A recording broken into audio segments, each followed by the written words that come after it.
એ જનાવર નો મનુષ્યના હાથમાં આવેલી 500 ગ્રામ મટ્ટીમાંથી એક માટલું બનતું હોય અને એ માટલાની કિંમત 200 રૂપિયા જો મટ્ટીમાંથી ઊભા કરતો હોય કુંભાર, તો મનુષ્ય પાસે કેટલું જ્ઞાન છે।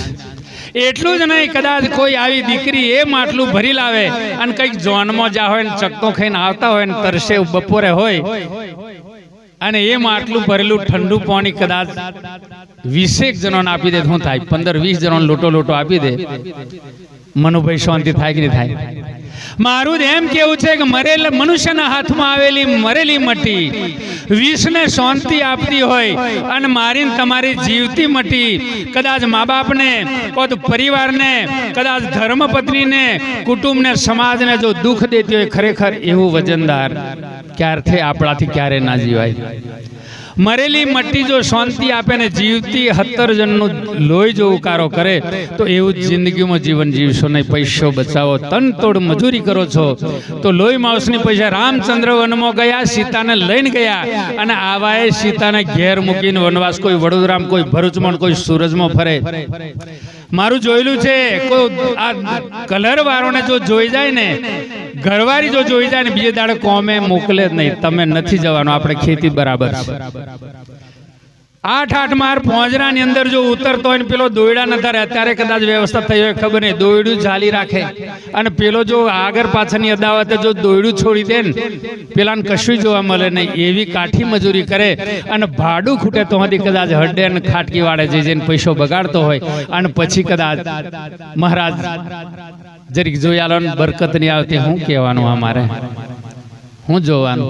જેવી આપણી દોનત એવી બરકત ભલામોના, કશું જોવડાવવાનું આવે નહીં। પહેલા આપણે એટલું જ સોચો, આપણું મા બાપ મરે, આપણને જન્મ દેનારી જનેતા મરે, બીજનું દાન દેનારો બાપ મરે અને કદાચ માણસ અમેરિકા રહેતો અહીંથી ફોન જાય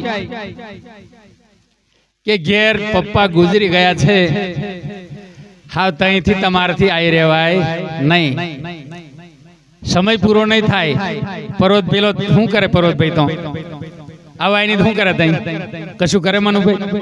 ખબર જાય તો હે અરે નહીં, શું થાય? થાય કંઈક ને કંઈક, ભલે અવાય નહીં પણ પેલો તઈ શું કરે? હોંભર્યા પછી બોલીએ સદગુરુ, મારું એમ કેવું છે, તઈ જઈને એવો તઈ આગળ અહીં બન્યો, અમેરિકા રે અને અહીંથી ફોન ગયો, ખાલી શબ્દ સાંભળવાથી જો અભળાઈ જતો હોય, તઈ નાય એટલું નહીં, કપડો બદલી નાખે ધોઈને। મારું એમ કેવું છે કે તને પેદા કર્યો, બાળપણથી જ્યારે મોટો ઉછેરીને કર્યો અને એ મરણ પામ્યો અને તે તો ઠેઠ કંઈક બહાર ગયો છેટો અને હોંભરવાથી અભડછેટ લાગતી હોય અને જીવનમાં ખોટું લગાડતા નહીં, આ માઇક પર બોલાશે જ આવે, કોઈ મરઘું બકરું કાપે છે, કોઈ નાય છે, અભડાય છે કોઈ? આ કયા શાસ્ત્રથી તમે જીવીએ કહેવાય? આ કેટલું અજ્ઞાનતાથી જીવાય? કોઈ નાય છે તે દન અભડાતો નહીં હોય? પેલું તો કુદરતી બન્યું ને આ બેરે તોય નહીં નાતા।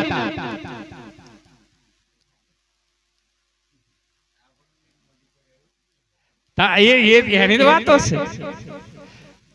મારું એમ થયું કે આપણો બાપ હોય ગો પેદા કરીને એની ગમે એટલી સંપત્તિ હોય પણ કોઈ દાડે એ મુદ્દો જોયો કે એની પણ હોય ગો જમીન છેલ્લા શેતને છેડે બારો એમ તોલી જાય। મારું એમ કેવું છે કે જ્યારે પોતાનો બાપ મરે, પોતાની માં મરે, આખી જિંદગી ખાય તોય નહીં ખૂટે એટલું ધન ભેગું કરેલું હોય તો એની મિલકતમાં કોઈ બાર તો નથી, એનું ગોમના શેંભોડે ગોમ બાર એનું સમસોન। મારું એટલું કેવું છે પરોતભાઈ, આ મગડા બોકડાનું મહાનું કહીએ છીએ, બોલીએ સદગુરુ મહારાજ, એનું સમસોન કઈ બોલીએ છે। મારું એમ કેવું છે, બસ આજે તો મને ઈચ્છા ખૂબ આનંદ થયો, ખૂબ બેઠા છો એટલે આનંદ થઈ ગયો। જો કદાચ આપણા બાપનો ગોમબાર મેલતા હોય ને એનું ઘરમાં એકરે જે ચૂલે હવડે પ્રસાદ શેકાયો, જે ચૂલે તમે ભોજન બનાવો, જે ચૂલે જ્યારે રસોઈ રાંધી, જે ચૂલે ગુરુ મહારાજનું ભોજન બન્યું, ભગવાનનો પ્રસાદ બન્યો, એ જ ચૂલે કદાચ મોસ ચડતો હોય એ ઘરની દશા કેવી થાય? બોલીએ સદગુરુ. પછી ફેર નહીં પડતો, કૈફાનો ફેર પાડવાનો. કારા ફેર પડે અને પૂછ પેલ પાવાના. હા ફેર પડે.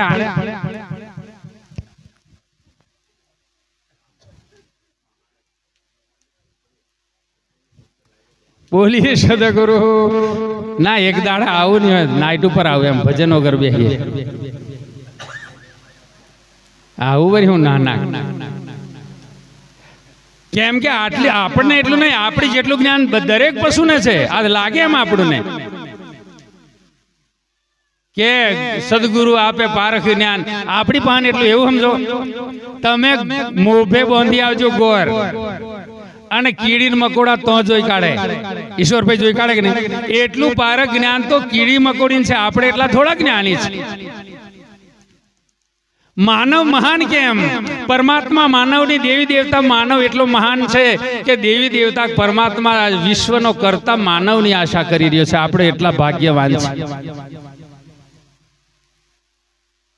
ભગવાન જો આપણી આશા કરતો હોય તો આપણે ખરેખર કેવા બનવાની જરૂર છે? બોલીએ સદગુરુ મહારાજ. કેમ કે 4 પ્રકારનું જ્ઞાન દરેક પશુને છે. હોંજ પડી હુઈ જો, એક કોઈને કહેવું પડે છે, કોઈ જનાવરને કહેવા જવું પડે છે કે હા હોંજ દાડો બુડીજો હુઈ જો એમ. સોંજ પડે હુઈ જવું દરેક જીવ જોને છે. પેટ માટે મજૂરી કરવી એ દરેક જીવ જોને, કોઈ કોઈનું પૂરું કરવા જતા નથી. દરેક જીવ પોતપોતાનું ભોજન મેળવી લે છે મહેનત કરીને. પક્ષી પણ એકબીજા ઝાડે જઈ અને મહેનત કરી અને પોતાનો આહાર મેળવે છે. પેટ માટે મજૂરી કરવી, સોંજ પડે સૂઈ જવું એ દરેક જીવ જોને છે. આ મારું તમારું આપણે એટલા જોઈને એમ. જેઠાભાઈ ને ઘેર ભેંસ વહી હોય, મનુભાઈ ને ઘેર ભેંસ વહી હોય તો એનું પાડું લાઈને ધવડાઈ જોજો. આ મારું તારું ભેંસો હોજો ને,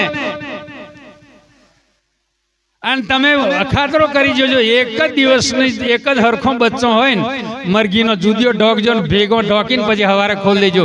પોતપોતાની માએ હંગા. જો જાનવર આવડું અમથું જો એ પોતાની માને ઓળખતો હોય છે કે નહીં? અને જો એ પશુ ના જાણતો હોય, તમારો બળદ મને ઝાલવા દે એમ છે? જો ઢોર એના માલિકને ઓળખતો હોય, જો આપણે આપણા માલિકને નથી ઓળખતા, આવડું મોટું બનાવી દીધું તો તક આપણે કેટલા અજ્ઞાનતાથી જીવીએ કહેવાય. આ સીધી ભાષા કાકા, કોઈ શાસ્ત્ર નહીં હો ને, આ સીધી ભાષા.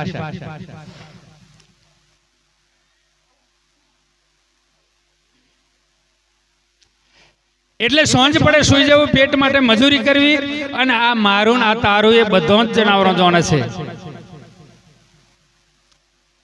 તમે 10 લવારો હોય ને જો બોકડી હવારે બાંધીને છોડ દો ને, પોતપોતાની માયો હંગાત જાય. અને ટ્રાય મારી જોજો તમે, તમારા ઘેરથી હોય એમને બીજોનું લુગડું પહેરીને બેહાડજો, નહીં કાઢવા દે ભેંસ.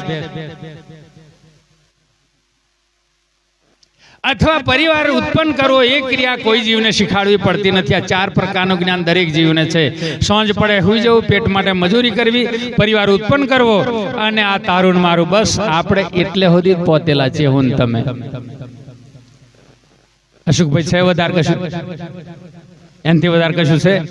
આપણે બધાએ મારા સહિત કહું, પરિવાર ઉત્પન્ન કર્યો છે. હોંજ પડે હુઈ જઈએ, પેટ મારે મજૂરી કરીએ. આ તારું આ મારું, આ તારો ગુરુ મારો ગુરુ, આ મારું શીતર તારું શીતર. એટલું યાદ રાખજો, પરમાત્માનો ધર્મના વિશેષનું જ્ઞાન મનુષ્ય પાસે વધારાનું છે. બિચારો એ જ્ઞાનથી મનુષ્ય વંચિત છે, એટલે દૂરધોની કરીને બેઠો છે જીવન, એટલે એનું જીવન બરબાદ થાય છે. બસ કહેવાય છે ખરું, એટલા માટે બોલીએ સદગુરુ મહારાજ. એકાદ વાણી બોલીએ, વગાડજો બાજીન થ્રો વાળા. અલા મંજીનો ખખડાવજો ને 2-4 જણા આવ્યા.